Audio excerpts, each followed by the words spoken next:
On the first day the world had ever known, God had a busy week in front of him.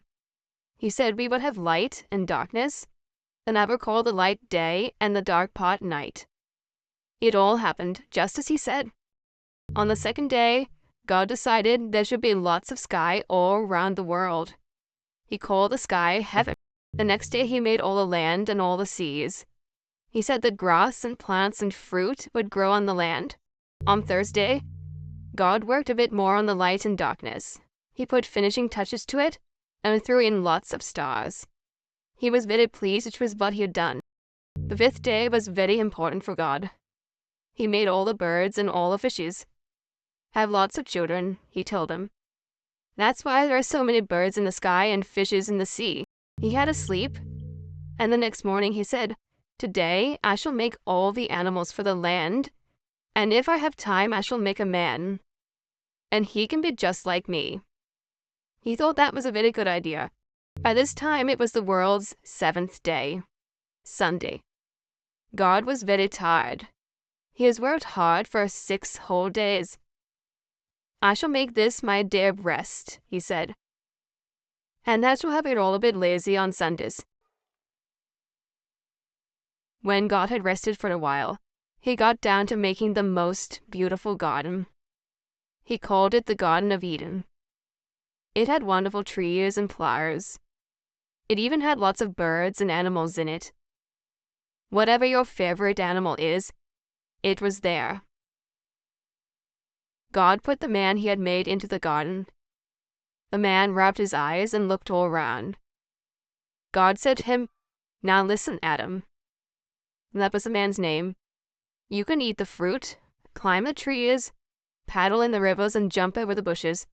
And there's one thing you must never do. You must never eat the apples from the big tree in the middle of the garden. Because that tree tells you what is good and what is bad." Adam said, "What's bad?" "Well, never mind," said God. "You go and have a nice time and forget all about that tree." God peeped out of the sky quite often to see how Adam was getting on, and soon he realized Adam was lonely. God thought, he hasn't got any friends, no one to talk to. He'll become unhappy soon. So one night when Adam was asleep, God made a woman to be a friend for him. He called her Eve. Adam and Eve got on very well together. They used to play with the animals and eat lots of fruit from all the trees, except one, the forbidden tree. One day they decided to walk to the middle of the garden, and there was the most beautiful apple hanging from this special tree.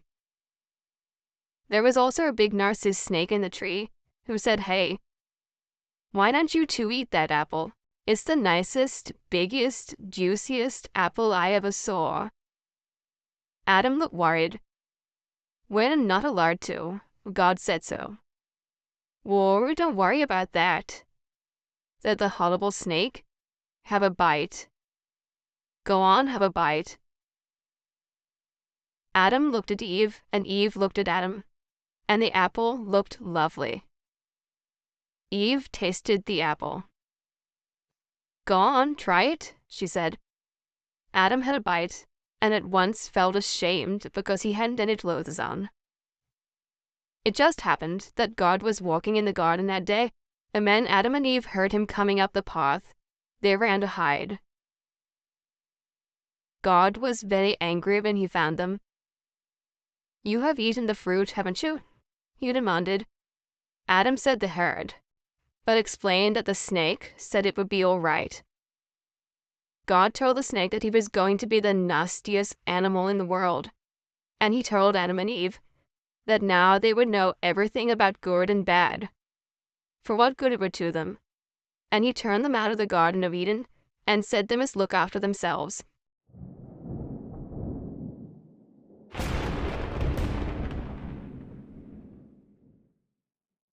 There was a great storm, and God went back to heaven, leaving a flaming sword to make sure nobody touched the tree again.